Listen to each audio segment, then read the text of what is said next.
adage, you know, you can lead a horse to water, but you can't make him drink, right? Yeah, even if they tried to throw my head in, I wouldn't have had a slurp, you know? Yeah. I'll go well. Yeah, exactly. I'll go well for you know, like I set up to drive. I gave genuine attempts. When I got out of rehab, I was clean for 8 or 9 months, and then so my blood mass was really empty. So I was back there on a piece of shit, and you do it because that way I don't have to think about my fuck up when you just continue being numb. Yeah, right. It's so true. It's so true. I just, you know, I just get the feeling like if you hadn't had somebody there, like I think if you had had someone there like on a full-time basis, because you know, like you can't be there every waking hour, right? And if you or me or you, as the addict wants to misbehave, you're going to sneak away and do it. All that happens is the lies and the duplicity comes roaring to the front again. That's what I think.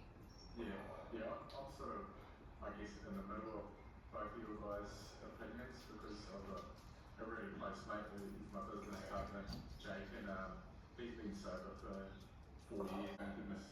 And misconduct hearings with my agent, and for about the third or fourth time, then thinking I was going to get sacked, and they didn't sack me. So, I don't think they really knew what to do, but then neither did I.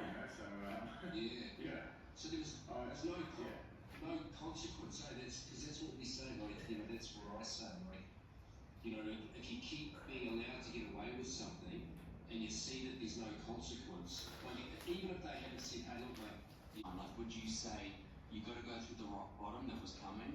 Would you say do this to circumvent it or prevent it?" Like, because there are people out there who will be listening who might know somebody who's where you were, or they themselves are. So, like, is there something you could say that would be like, maybe if you thought like this, done that, you wouldn't have had to, really deteriorate to the point that you did, as we all did? Well, I know my problem was just and call himself an addict, which is fine. We find those things again, and we find those reasons to drink or take drugs or whatever. Would you deem those, and you did all these other things, was that like a geographical running? Oh yeah, I was the ultimate rain man, which was supposed to be rich. So it started from a young age. I remember being at the TAB of the old man when I was like 5 or 6 and filling out his tickets for him, or finding a dollar on the ground and having a side punt with him. So it was something I really loved from a young age, and then when I could start earning money, like especially as a rugby player, was something that I just slipped into because I've been doing it for a battle before. It was 10-year battle before I could, trying to give up before I could actually give up finally.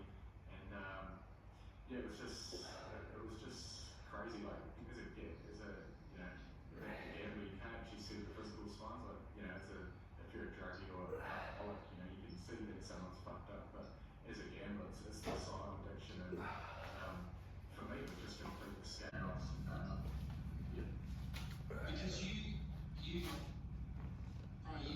Because you literally went through your career with a massive elephant on your back.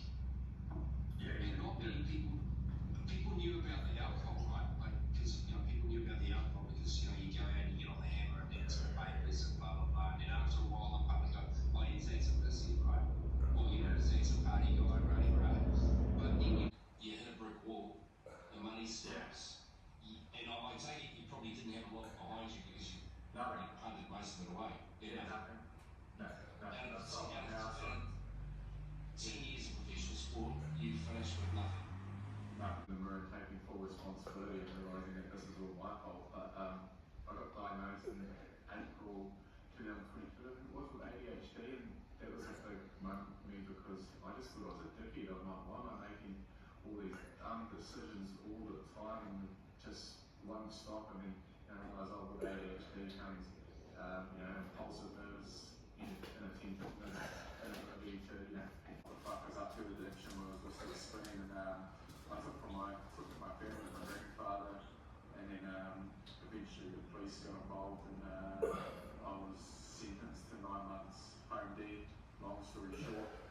And that was really my rock bottom, and I had to look in the mirror and realise that this shit wasn't working for me, and it was either going to be jail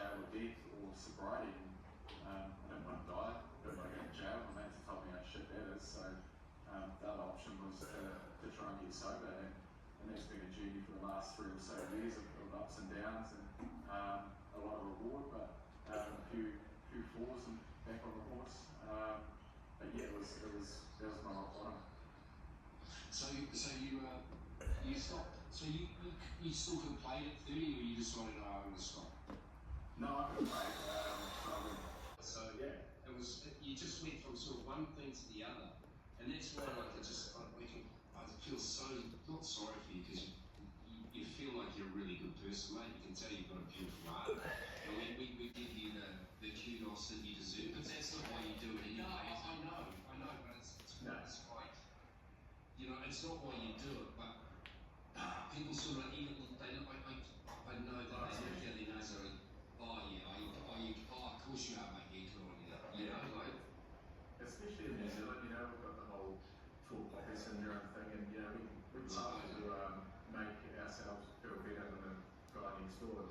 You know, come back down to my level and be with me, you know. So I think that's massive. Well, I know it's a massive thing in New Zealand, but yeah, well, I don't expect people to, you know, think I'm perfect, because I'm not perfect, but you know, especially because you know my stories and me have took me so long to overcome, but.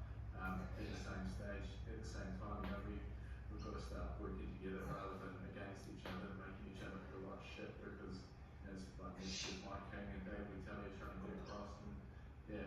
We just spoke to him, it's so true, bro. Like, yeah. It's just so true. It's picking my news when I, you know, got away from addiction, you know, maybe to help other people, maybe give genuine advice rather than bullshit advice, maybe to be a better partner, maybe to be a better son, maybe to you know, in life that hard road, right? But you're standing up, exactly. But you stood up and you're taking it on the chin, and like it sounds really weird to say, mate, but because I hardly know you, but I'm really proud of you. No, thanks, Richard.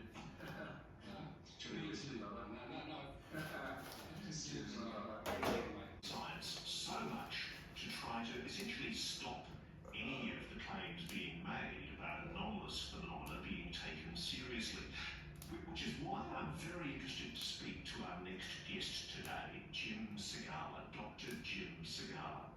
Jim Segala found was signals that strongly correlated with reported events. Not only that, the data was so consistent, he thinks he can even predict future events with almost 100% accuracy. The stats nerd. I switched over to being a physicist, and I started thinking, well, let's see if we can figure out what's going on with these strange phenomena that's been going on. So, and that's how it all started. I was fortunate enough after I got out of my PhDs to get a internship with Hal Puthoff in his institute in Austin, Texas, where he does, I would say that's right, really cut my teeth in learning how to be a scientist, what to do, what's the right procedures and things like that. So, what have you been doing? You've been actually working at the Skinwalker Ranch, haven't you? You were involved in the ORSAP and the ASS studies, essentially the DIA-funded studies, the FAST studies funded. Hal was, of course, a big part of that. He was a big little science advisor, so he was actually part of that whole thing and led a lot of the science for that. So I got involved when I was working with him. Later on, I actually was boots on the ground on Skinwalker Ranch doing investigations on people. That's how I got started in this field. So let's quickly deal with the broad proposition, Jim, which I posited at the very beginning of the show. What do you say to the scientists